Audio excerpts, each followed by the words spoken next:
আমরা সবাই জানি আমাদের বাংলাদেশ নতুন করে আবার স্বাধীন হয়েছে। তবে স্বাধীনতা অর্জনের চাইতে স্বাধীনতা রক্ষা করা কঠিন। জানি না পরবর্তী পর্যায়ে কী হবে। তখনও দোয়া করেছি, এখনও দোয়া করব আল্লাহ যেন সব কিছুই ভালো করেন, কারণ আল্লাহর হুকুম ছাড়া কোনো কিছুই হয়নি।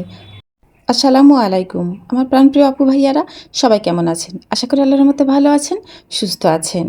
প্রতিদিনের মতো চলে আসলাম আবার সেই আগের মতো করেই সারাদিনের কাজকর্ম নিয়ে আপনাদের মাঝে। তো যেহেতু মুরগির বাচ্চা আমি নিয়েছি আর এটা আমার একটা অতিরিক্ত কাজ হয়েছে, এটা হাতে ধরেই করেছি এই কাজটা। কারণ গ্রামে সংসারে যদি থাকি তাহলে গ্রামের সংসারের বউদের কিন্তু অনেক কিছুই করতে হয়, আমিও সেটাই করি। কারণ আসলেই যেহেতু সুযোগ আছে আমাদের কোনো কিছু করার, আর শখও আছে, ভালো লাগে, তাই তো সেই ভালো লাগার সুযোগ থেকেই এই কাজগুলো করা। তো প্রত্যেক দিনই মুরগির বাচ্চাগুলোকে কিন্তু 3 বার করে খেতে দিই। আর এই খাবারটা আসলেই মানে নিয়মিত দিতে হয়, যেহেতু এখন ছোট বাচ্চা, 3 বার দিলেই কিন্তু ওদের খাবারটা থেকে যায়, মানে একদম শেষ হয়ে যায় না। আর খাবার একদম শেষ করা যাবে না, ছোট বাচ্চা যখন যেভাবে খুশি ওরা খাবে। আর প্রতিদিন একবার করে কিন্তু পানির পটে পানি দিলেই হয়ে যায়, যেহেতু এখনও ছোট, পানি শেষ করতে পারে না। প্রত্যেকদিন একবার করে আমি পানি চেঞ্জ করে দিই, মানে থাকলেও ফেলে দিই, দিয়ে নতুন করে আবার কিন্তু পানি দিই। এভাবেই আপাতত রাখছি, কোনো ওষুধপত্র দিতে হয়নি এখন পর্যন্ত, দেইনি, কয়েকদিনের বাচ্চা কিন্তু হয়ে গেল। আর এই মুরগির বাচ্চাগুলো আমি একটু অবসর পেলেই বা একটু সময় পেলে কিন্তু আমি এসে এভাবে বসে বসে মুরগির বাচ্চাগুলোকে দেখি। তো যাই হোক, আমার দেখতে খুব ভালো লাগে। তো আমার বাড়ির সামনে যে কুমড়ো গাছ ছিল, আলহামদুলিল্লাহ সেই কুমড়ো গাছে কিন্তু কুমড়ো জালি বেশ 2-1টা চোখে পড়ছে। আল্লাহর রহমতে কুমড়ো খেতেও পারবো এটাই আশা করছি। তো এই কুমড়ো গাছগুলো প্রত্যেক দিনই দেখি আর মনে মনে ভাবি যে একটু ঝোপঝাড় যেহেতু হয়ে আছে, ঘাস লতা পাতা হয়ে আছে, কোথাও হয়তো দেখবো যে একটা কুমড়া বড় হয়ে গেছে। তো আসলে যেই ভাবা সেই কাজ, এরকম করে দেখতে দেখতে দেখছি যে হঠাৎ করে একটা কুমড়ো চোখে পড়েছে।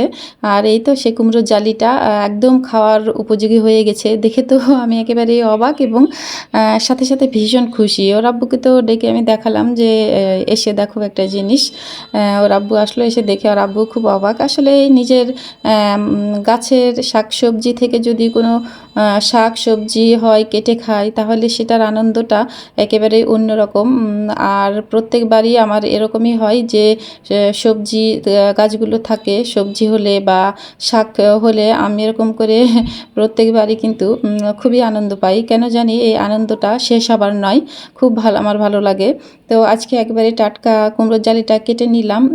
এই কুমড়োর জালিটাই কিন্তু আজকে রান্না করব, একেবারে পাঙ্গাসের মাছ দিয়ে, কোনো কথা নয়। তবে পুরোটাই আমার লাগবে না, অর্ধেক কুমড়োর জালি আমি নিয়ে নিব, আর বাকি অর্ধেকটা রেখে দেব, পরবর্তীতে আবার কোনো কিছু করা হবে। কারণ কুমড়োর আবার ভাজি খেতে কিন্তু ভীষণ ভালো লাগে।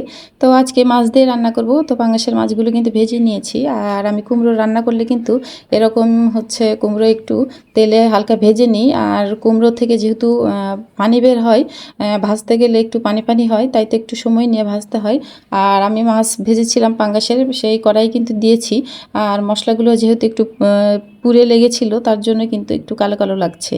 এদিকে তো রান্না করছি, আর আকাশের দিকে তাকিয়ে দেখি ভীষণ অন্ধকার হয়ে আছে, কালো হয়ে যাচ্ছে আকাশ, মনে হচ্ছে যে বৃষ্টি নামবে। তো এখনকার আকাশ তো এরকমই করছে, হঠাৎ হঠাৎ হঠাৎ বৃষ্টি পড়ছে, আবার রোদ হচ্ছে, এভাবেই কিন্তু আমি রান্নাঘরে রান্নাবান্না করছি। যখন দেখব যে বেশি পরিমাণে বৃষ্টি হচ্ছে, তখন তো আপনা আপনি এই খড়ির রান্নাঘরটা আমাকে বাদ দিয়ে দিতে হবে। কুমড়ো ভাজা হয়ে গেছে, আমি কিন্তু এখন পেঁয়াজটাও হালকা ভেজে নিয়েছি, নিয়ে সব মশলাগুলো দিচ্ছি। পেঁয়াজ মশলা একসাথে সব ভালো করে কষিয়ে নিব। আর রান্নাবান্নার কথা তো আসলে ডিটেলসে সেরকম করে বলতে হয় না, আলহামদুলিল্লাহ আমরা কম বেশি সবাই রান্নাবান্না জানি। হয়তো এক একজন এক এক রকম করে রান্না করি, কিন্তু আসলে আমরা কিন্তু সবাই রান্নাটা পারি। আর আশা করি যে যে যেমনই রান্না করি না কেন, সবার রান্নাটাই কিন্তু খেতে ভীষণ ভালো হয়। তো আমি মশলা ভালো করে কষিয়ে নিলাম, নিয়ে কুমড়োটা দিয়ে দিলাম, ভাজা কুমড়ো দিয়ে কিন্তু কুমড়োটাও ভালো করে কষিয়ে নিয়েছি। নিয়ে এখন একটু পানি দিয়ে দিলাম, এটা আসলে ঝোল করব। আর কুমড়োর ঝোল মানে বেশি রসালো সবজি যেহেতু এটা, আর কুমড়োর ঝোল করলে কিন্তু মাছ দিয়ে খেতে ভীষণ ভালো লাগে। আমি জানি যে ওর আব্বু খুব পছন্দ করবে, কারণ ওর আব্বু বারবার করে বলছিল টাটকা কুমড়ো রান্না করো, খেতে খুব ভালো লাগবে। আর ওর আব্বুর প্রিয় এই যে পাঙ্গাস, সেই পাঙ্গাস দিয়েই কুমড়োর জালিটা রান্না করছি। তো আলহামদুলিল্লাহ খেতে কিন্তু ভালো হয়েছিল। আর আমি তো হচ্ছে পাঙ্গাস মাছ প্রতিদিনই বা মাঝে মাঝেই আমি খেতে পারি না, আমাকে হচ্ছে মানে বাদ দিয়ে দিতে হয় খাওয়াটা। তো আমি এখন কি করব এটা ভাবছিলাম যে আমার জন্য কি করা যায়, ওর আব্বুর তো এটা দিয়ে হয়ে যাবে। আর অফ ক্যামেরায় কিন্তু জুবাইরের জন্য আমি আলু দিয়ে ডিম রান্না করে নিয়েছি, যেটা আমি হচ্ছে দেখাইনি। তো অনেক চিন্তা ভাবনা করে ভাবলাম যে এখানে আমি একটু কাঁঠালের বিচি একটা বেগুন দিয়ে চচ্চড়ি করে নিব, তো শুটকির মাছ দিয়ে। এটা আমার জন্য হবে, সবাই খাবে ভালো লাগলে, কিন্তু মূলত এটা আমি আমার জন্যই করছি।